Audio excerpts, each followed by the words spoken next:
안녕하세요, 찰리브라입니다.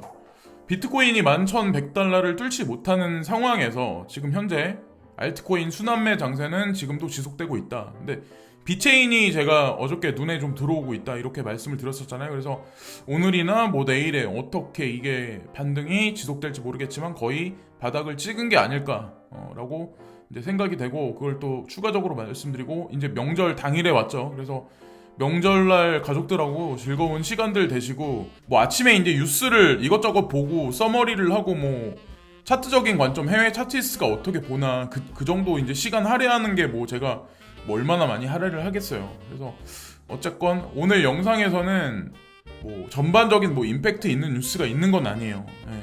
그렇지만 이제 제가 이제 개인적으로 생각하는 거는, 지금 현재 이제 그 가상자산 시장 자체가 뭐 어떤 임팩트 이시 뭐 수십 프로 상승한다거나 이런 게 없어서, 그리고 비트코인 같은 경우는 박스권 장세에 있어서 좀 지금 지루하다 이렇게 보실 분 있겠지만, 제가 생각하는 관점은 뭐냐면 하단부 박스권이 1,500에서 1,600달러 정도거든요. 그래서 거기까지 진짜 터치를 할지 안 터치할지는 모르겠어요. 근데 제가 생각하는 거는 아마 이번에 11,100달러를 뚫으면 거기 그 선을 아마 지지할 거라고 저는 생각을 하거든요.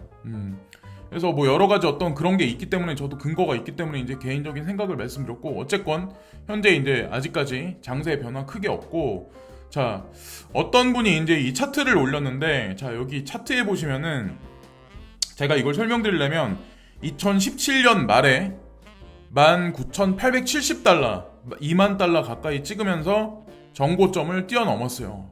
비트코인 역사상 최고 가격. 그때 이제 윗꼬리가 말리면서 마감된 가격이 얼마였냐면 13,826달러, 13,900달러 언저리였거든요. 근데 2018년 초에도 마찬가지로 먼슬리 캔들이 발생했었는데, 그때도 마찬가지로 윗꼬리가 말리면서 이때도 마감된 게 13,825달러예요. 근데 공교롭게도 이 차트를 그린 사람 예측하는 건 뭐냐면, 올해 2021년 되기 전에 올해 말까지 13,900달러 정도, 13,800달러 정도, 이 정도를 지금 얘기를 하거든요. 그래서 야, 말도 안 된다, 어떻게 이게 되냐 라고 말씀하실 분이 있겠지만, 저는 항상 세력들이 바라보는 어떤 그런 거에 관해서 캡처가 되고 제가 이제 머릿속에 기억을 하면 항상 연결관계를 항상 짓거든요. 그래서 퍼즐을 맞히는데, 예전에 이제 7월 26일하고 7월 27일 날 베리 실버트가 두 번의 트윗을 날린 적이 있어요. 여기서 보시면은 13,900달러를 바라보고 있다라는 얘기를 해요. 근데 이 전날 1,500달러를 비트코인이 뚫었어요. 그래서 1,500달러를 지지하면 13,900달러까지 사실 열려 있다라고 보시면 되지 않을까라는 생각을 해요. 제가 이런 말씀을 드린 이유는, 베리 실버트하고 같이 이사진으로 있는 DCG 그룹의 글렌 허친슨이라는 분이 있는데, 그분이 비트코인 선물 시장, 옵션 시장의 주도적인 인물이에요. 사실은 배후의 그림자 세력 중에 한 명. 근데 그리고 또한 중요한 게, 현물 시장에서 가장 어떻게 보면 압도적인 수량 확보를 한 데가 DCG 그룹, 그레이스켈 자산 운용사기 때문에 현물하고 파생 상품 시장에 관해서 이들이 주도한다고 저는 생각을 하기 때문에, 베리 실버트가 의견 피력을 하면 저는 항상 뭔가가 있을 거라 생각을 하거든요. 지금서부터 3개월 전 트위터이긴 하지만 거기에 분명히 뭔가 올해의 전략이 숨어있지 않았나라는 생각을 하기 때문에, 그래도 3개월 안에 13,900달러까지 가지 않을까. 이왕에 투자한 이상 희망의 로를 돌리는 게 저는 맞다라고 생각을 해요. 과도한 투자는 하지 마시고, 뭐 빚을 져가지고 꼭 이렇게 간다라고 제가 말씀드리는 건 절대 아니에요. 저는 홀딩하고 계신 분들, 그런 분들 위주로 전 말씀을 드리는 거고, 신규 투자는 자제를 하시고, 항상 제가 이제 누누이 말씀드리지만 특히나 이제 대출은 절대로 극도로 위험하다. 그리고 윌리우도 이제 한 가지 견해를 피력을 했는데, 지금 보시면 노란색 선 보이시죠? 노란색 선 보이고 밑에 까만색 선이 보이는데, 노란색 선이 그 비트코인에 관해서 활동지수, 그리고 새롭게 지갑을 만드는 사람들이 기하급수적으로 지금 늘어나기 시작을 했다, 이런 얘기를 해요. 자, 지금 보면은 2020년 셉템버부터 지금까지 이제 옥토버까지 가면서 지속적으로 늘어나고 있다, 이런 얘기를 해요. 그러니까 이 윌리우 같은 경우는 데이터를 기반으로 해서 시장 예측을 되게 많이 하거든요. 근데 본인은 확신한다는 얘기를 되게 많이 해요. 그래서 단기적으로 박스권 장세가 찹드가 언제까지 갈지 그걸 알 수 있는 사람은 아무도 없어요. 그러나 지금 이 활동자 지수를 보면은 어쨌건 계속 상승하고 있다 이렇게 보시면 되고, 그레이스케일 자산운용사가 XRP에 관해서 지금 광고를 하죠. 여러분들이 이제 1, 2, 3에 관해서 알듯이 여러분들은 XRP에 관해서 한번 배워볼 준비가 되지 않았냐. 그래서 그런 식으로 해서 XRP 트러스트에 관해서 광고를 하는데, 다른 코인에 관해서 얘기할 때는 뭐 리트윗을 한다거나 마음에 들어요, 뭐 좋아요, 뭐 하트를 누르는 사람이 없는데, 유난히 XRP에 관해서 아직까지도 이게 꺼지진 않은 것 같아요. 그래서 XRP에 관해서 한번 얘기해 달라는 구독자분이 계시는데, 그건 제가 나중에 정리해서 말씀드리고, 저도 이제 주가 되게 뭐 투자를 하는 제 포트폴리오 중에 많은 비율이 있는 건 아니지만, 저도 이제 투자를 하고 믿고 있는 이유가, 그레이스케일 자산운용사는 수익을 내야 되는 그런 가상자산 VC 투자 회사예요. 전 세계에서 가장 큰. 근데 만약에 XRP 가격이 안 오른다고 본인들이 판단했을 때는 여기에 투자를 하지 않고 상품을 만들지 않았겠죠. 일단 기본적으로 깔고 들어가야 하는 상식이에요. 자, 여기까지만 일단 말씀드리고, 자, 그리고 알고랜드가 자 보면은 그 서클사하고 파트너십 관계 맺으면서 USDC는 알고랜드 트랜잭션을 사용해서 찍어댄다. 그 USDC는 코인베이스로 들어간다. 이거는 기본적으로 여러분들이 제 방송을 지속적으로 보신 분들은 이미 아시고 계실 거고, 알고랜드가 여기 보시면은 BSN하고 파트너십에 맺어졌다.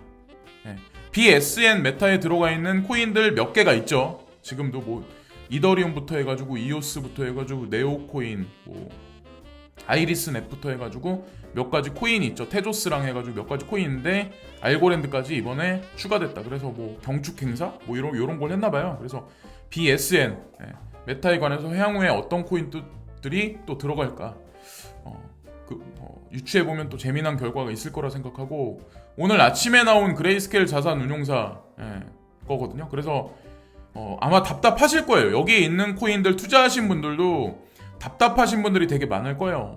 근데 제가 이제 한 가지 보는 법을 하나 말씀드리려고 하는데, 일단은 여기 보면은 데이 체인지, 오늘 가격이 몇 프로 올랐다 떨어졌다, 뭐 요즘에 그냥 그렇죠. G캐시만 조금 올랐어요, 사실은 요 며칠 동안에.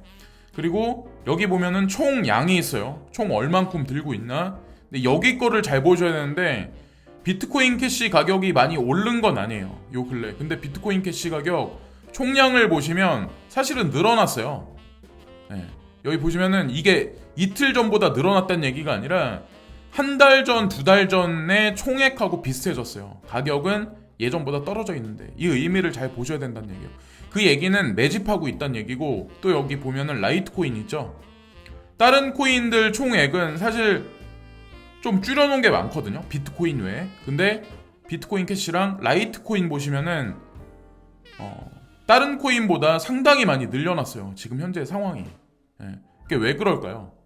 어쨌든 라이트코인은 동양인들은 사실 찰리리한테 뒤통수 맞았다는 생각이 있기 때문에, 아니면 코인 투자하시는 분들이 그런 고정관념이 있기 때문에 투자를 좀 꺼려 하시는데, 제가 알기로는 거대 자산 운용사들은 기본적으로 이제 라이트코인에 관해서 투자를 공통되게 진행을 하고 있어요.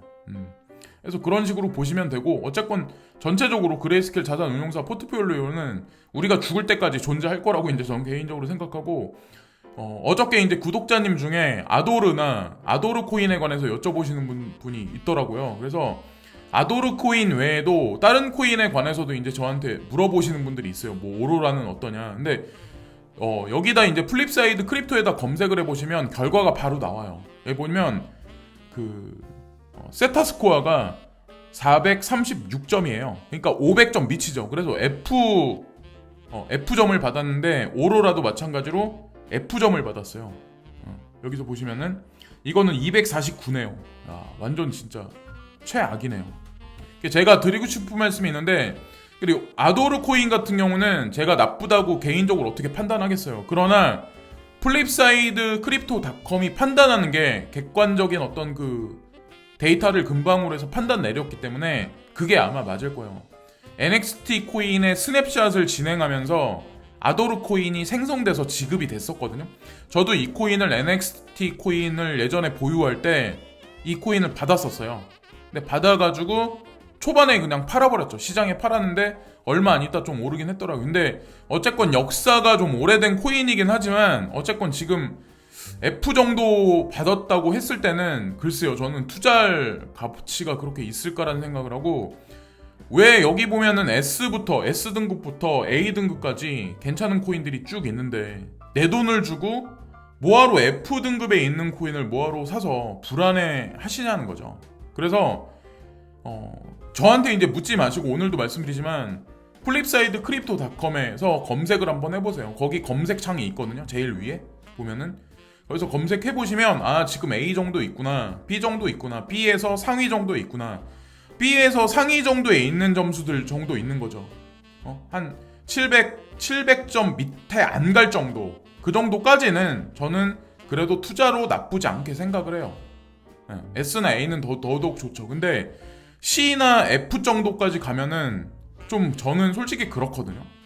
굳이 뭐하러 리스크를 감내하고 뭐하러 여기 포인트에 있는 여기 지역에 있는 코인에 뭐하러 투자하나 이런 생각을 하거든요. 그래서 오늘 한번 되짚어 보세요. 플립사이드 크립토닷컴을 한번 뒤져보셔가지고, 그리고 어떤 분이 이제 저한테 댓글에 다셨는데 그분이 이제 하신 말씀이 가격이 떨어져야 사람들이 관심을 갖지 않냐라고 이제 저한테 말씀하시더라고요. 근데 가격이 떨어져야 사람들이 관심을 갖고 매수하는 거는 기존에 이 시장에 오래 있던 사람들, 오랫동안 투자하셨던 분들이 그런 거고, 대부분의 분들은 어떤 생각을 되게 많이 하냐면 가격이 형편없을 때는 스캠이다, 그리고 관심을 안 둬요. 비트코인이 50만 원일 때도, 이때 뭐 440달러 막 이럴 때도 친구한테 추천하면 스캠이다. 그 다음에 2017년에 739달러가 최저 가격이었거든요. 그래서 그때도 100만 원 가까이 했을 때 비트코인이, 저는 친구한테 추천을 했었어요. 그때도 저한테 썩 좋은 소리가 안 왔어요. 저를 다단계 하듯이 이렇게 바라보는 약간 그런 거? 어쨌든 그때 그랬었어요. 근데 중요한 거는 그때 2017년에 만약에 투자를 진행했었다면 그 친구는 19,870달러의 비트코인을 매도를 했을 거예요. 정확히 20배 가까이 수익을 창출하면서.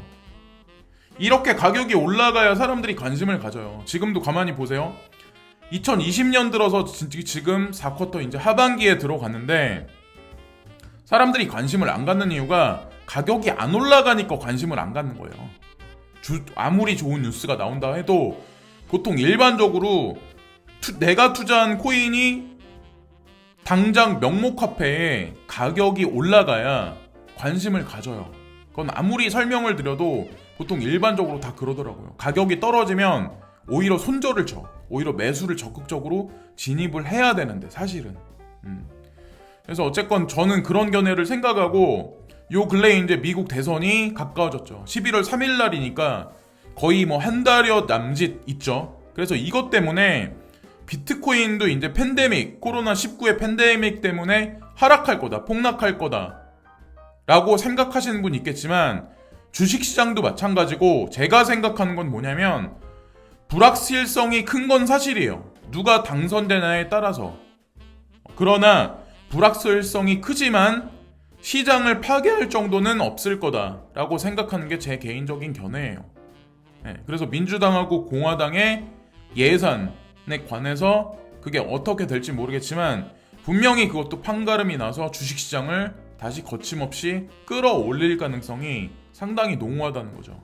그래서 S&P 500 지수하고 비트코인하고 가상자산 시장하고 사실은 커플링으로 동조화돼서 가기 때문에 사람들은 보통 많이 대입을 많이 하죠.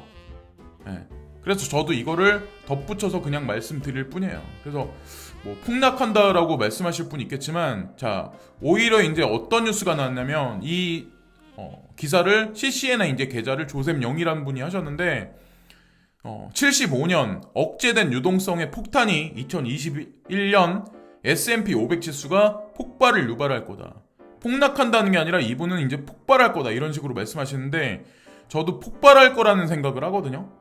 국가에서 세금을 걷어들이려면 가상자산 시장이든 주식시장이든 향후 몇 년간 폭발을 해야 돼요. 4차 산업혁명의 주가 되는 어떤 그 핵심 산업들이 그게 자리를 잡는 구간이 몇 년간의 시간이 최소한 아무리 못해도 저는 4년은 걸릴 거라고 생각을 하거든요. 지금서부터 가는데. 네. 근데 그 이후에 세수 창출을 거기서 하겠죠. 그 전에 세금 뽑아먹을 때가 저는 여기밖에 없다라고 생각해요. 여기 보면은 와튼 스쿨의 교수인 여기 보면은 제레미 시글이 이제 그런 말씀을 하셨는데 억제된 유동성이 있다. 그래서 2021년에는 S&P 500 붐이 있을 수 있다. 근데 단서를 붙는 게 논리가 생기는 게 코로나 백신에 관해서 언급이 나올 거고 그게 시판되기 시작을 할 거다. 그것으로 인해서 시장이 엄청나게 급등을 할 거다. 그리고 제롬 파월 연준 의장이 제로금리 유지하겠다고 그런 거에 관해서 발언을 이미 하셨잖아요. 그리고 인플레이션 유지를 최소한 2% 이상 대를 유지하겠다 그런 말씀을 하셨잖아요. 그죠? 그런 여러 가지 것들을 우리가 이렇게 믹스해서 퍼즐을 맞춰보면 결론적으로 분명히 2021년, 2022년 이런 식으로 쭉 달러 도미넌스는 지속적으로 상하 진폭을 그리긴 하겠지만 결국에 N자 파동 하락을 그리면서 결국에 하락을 할 가능성이 상당히 높다라고 저는 생각을 합니다. 달러가 결국 힘을 잃으면 가상자산 시장에 많은 돈이 들어올 수밖에 없는 거고, 저는 그 논리가 맞다라고 생각을 해요. 그래서 이지성 작가님 같이 뭐 달러를 사모아야 된다, 그분 같이 그렇게 말씀하셨다가 지금은 뭐 견해를 좀 이렇게 달리하는 것 같은데 저는 의견 피력을 할 때 말바꿈을 잘 하지 않아요. 웬만하면 잘 안 해요. 웬만하면 안 하는 게 아니라 그 자체를 안 하죠. 그래서 어쨌건 지금까지 시청해주신 모든 분들께 진심으로 감사를 드리고요. 뭐 임팩트 있는 뉴스를 오늘 전해드린 건 없는 것 같네요. 구독과 좋아요 끝으로 부탁드리면서 오늘 영상은 마치겠습니다. 지금까지 찰리 브라운이었습니다. 감사합니다.